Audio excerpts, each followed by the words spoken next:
The most iconic pieces of horror media can be connected to a single song. Halloween, The Exorcist, Jaws, just to name a few. The soundtrack is a key factor in leaving a lasting impression on the viewer.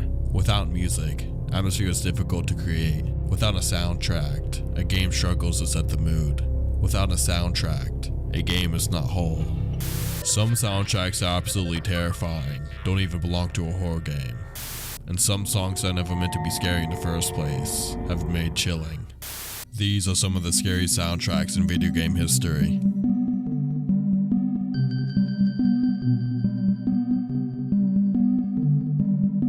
Yume Nikki is a Japanese video game released in 2004, created by Kikiyama, who also produced the soundtrack. The game revolves around wanting the dreams of a character named Madotsuki.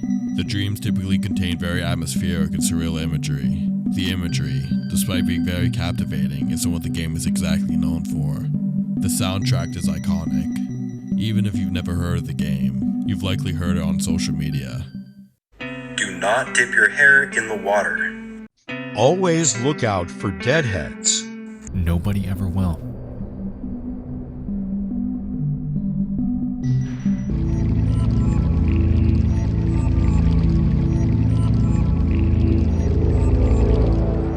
Most of the soundtrack consists of short musical phrases that are repeated over and over, so that's all the game really needs to strike a feeling in the listener's hearts.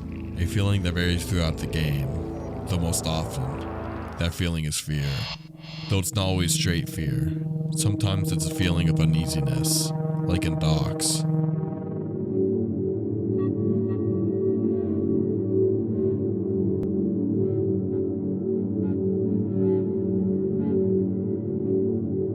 Or in the graffiti world.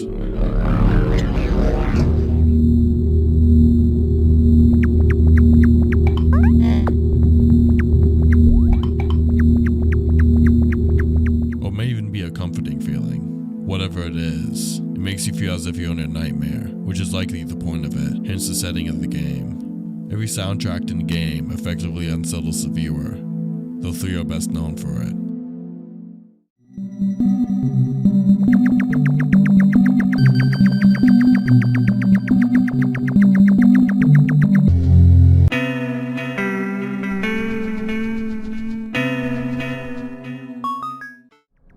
Many soundtracks in Yume Nikki are unsettling, scary even, but I've noticed one soundtrack does not necessarily scare people, but seems to depress people.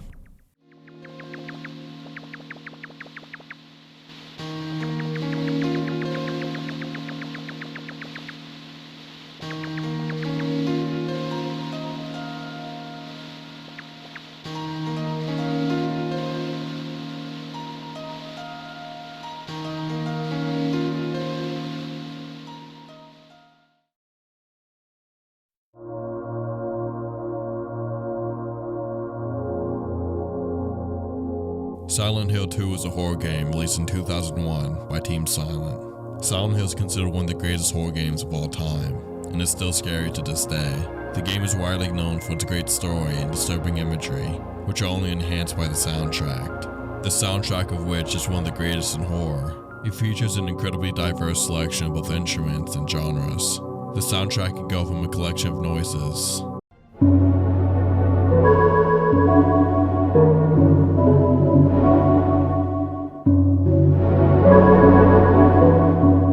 to hard rock.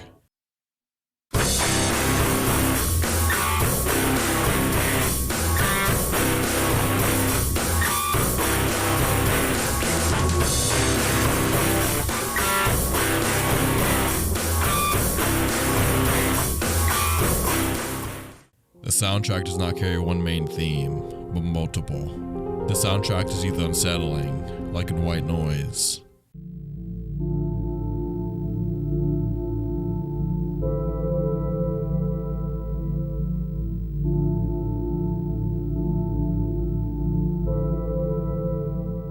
straight up disturbing, like in Silent Heaven.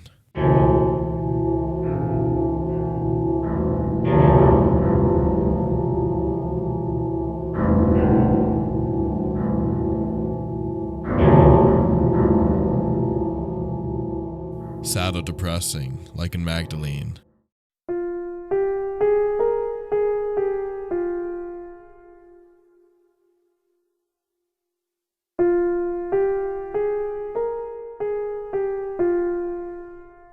And well, a more positive emotion, that I would call a feeling of hope, like the main character may feel.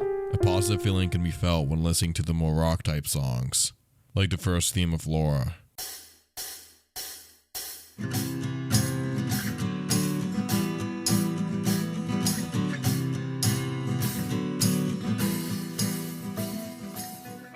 soundtrack is very personal in a way. Many of the songs really make you feel as if you're in immediate danger of an outside threat, but an approaching danger of your own mind, which makes sense as the game is all about facing your own demons and trying to make amends with what you can.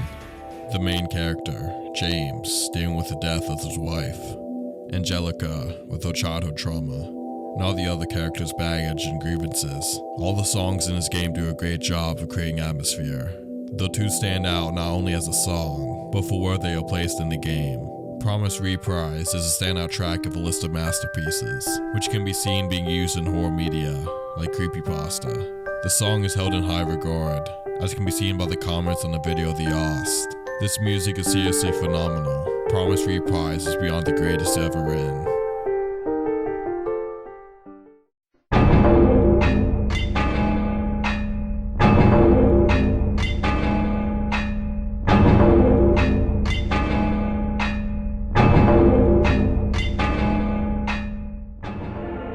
Betrayal, the only track that ever really disturbed me. I don't remember at what age I heard it, but when I heard the opening metallic noises, something in my brain made me feel deeply unsettled.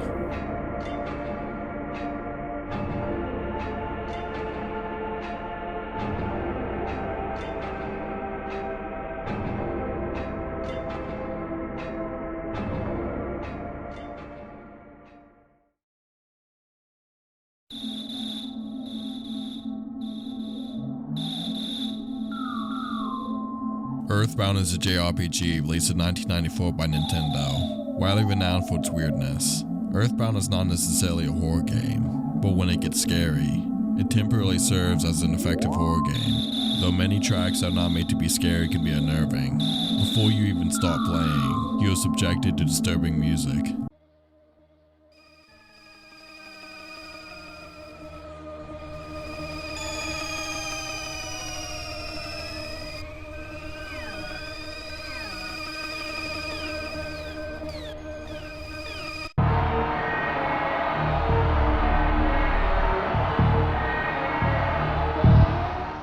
Then the game starts, and throws you immediately into an unnerving environment.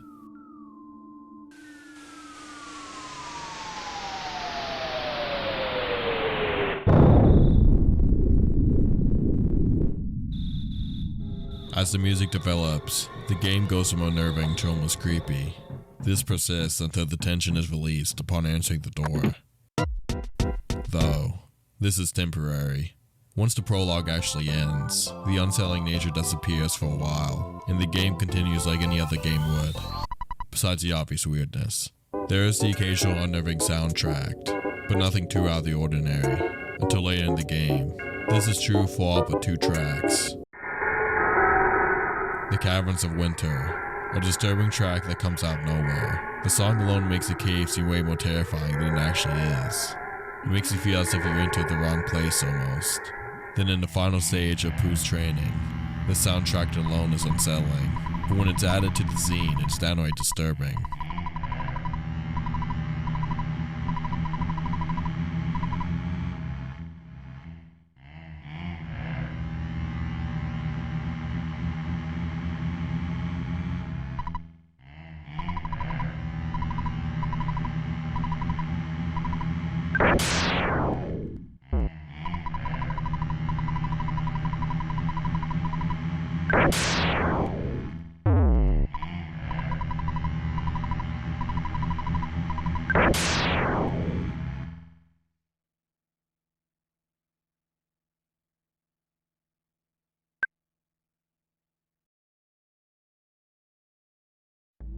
When the game reaches past the desert area, the game darkens in atmosphere. There are a lot more unsettling and disturbing tracks than there were previously. All tracks considered, 2 reign supreme.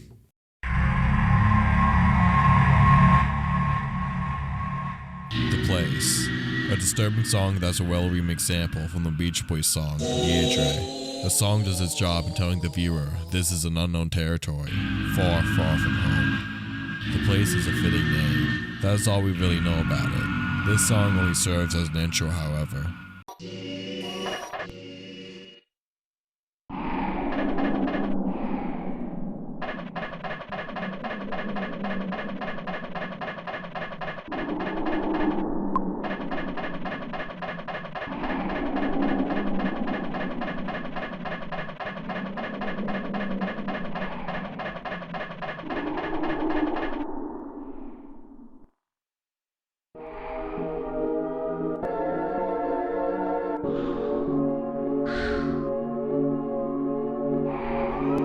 The final battle, and at that, one of the most iconic battles in soundtracks in gaming history. Before the final battle begins, you have to fight Pokey.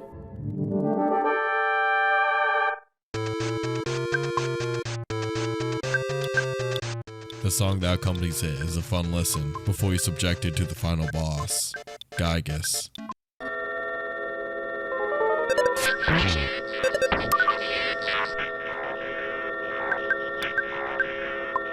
Visuals aside, the initial drone of Gygus puts fear into the hearts of most who hear it, or at least a slight feeling of dread. Then as the song progresses, that feeling of fear turns into panic.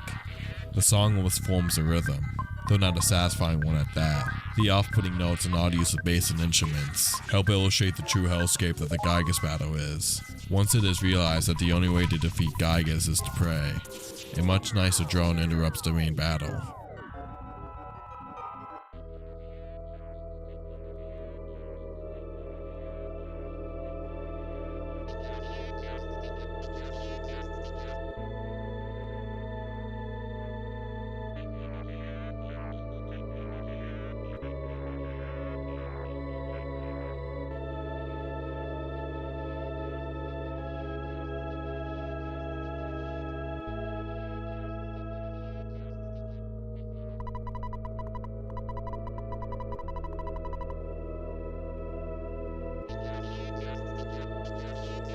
Though it is quickly interrupted. As the song break becomes nicer, the theme of Gygus becomes more unwelcoming, more chaotic, until it completely devolves.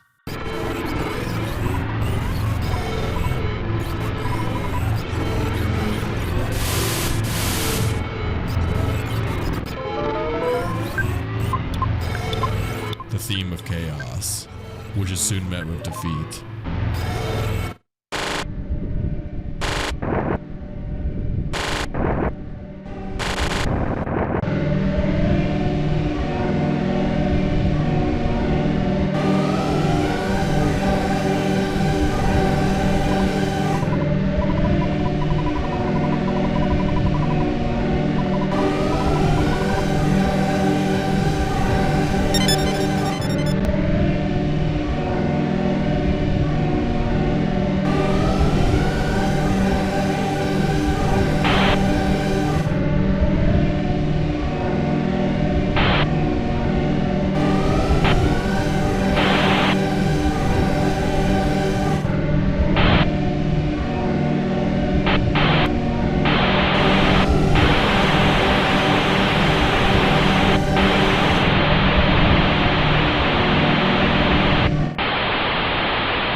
It's a dark, thunderous day in the mid-90s.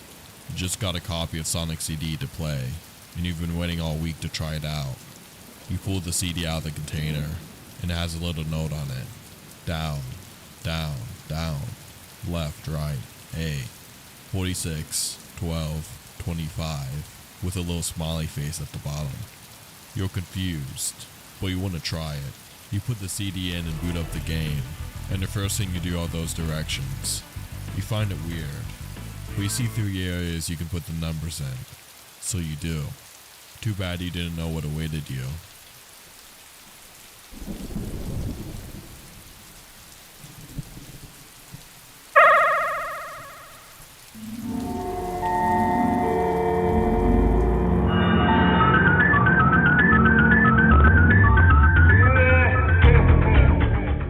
I wonder if any American children accidentally stumbled upon this. The thing about it is, it was never meant to be scary. Matter of fact, the Japanese version is actually quite nice.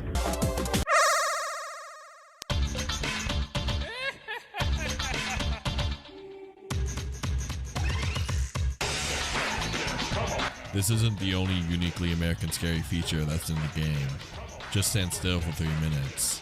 Here's the Japanese version.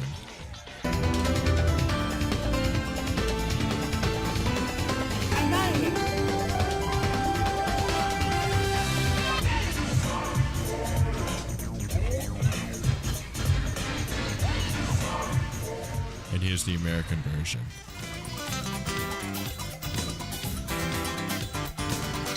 I'm out of here.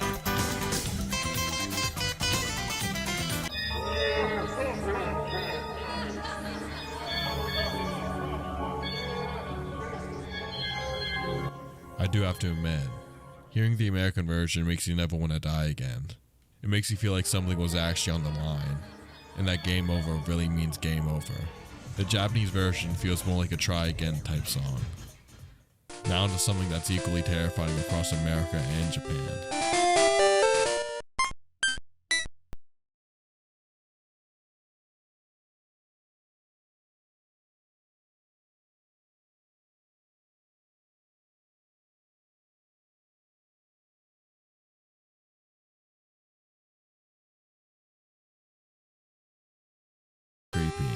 And many others do as well. The truth to it is, despite how scary it must have been for a child to stumble upon this, they got lucky. The song was the second version of the Lavender Town theme, with the first version only existing in the beta. The first version makes the creepypasta seem realistic.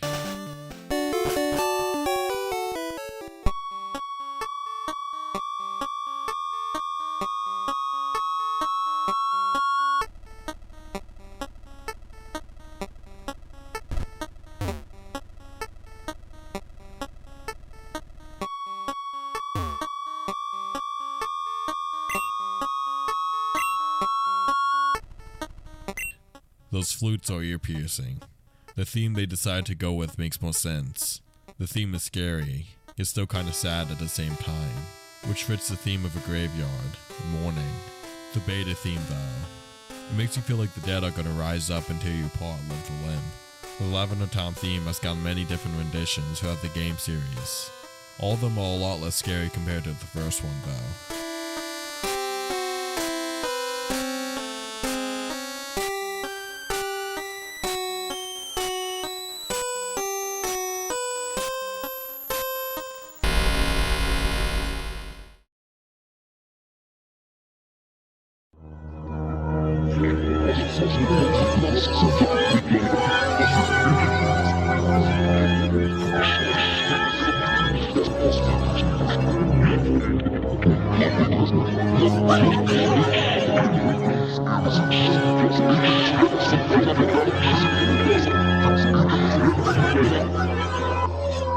Thank you.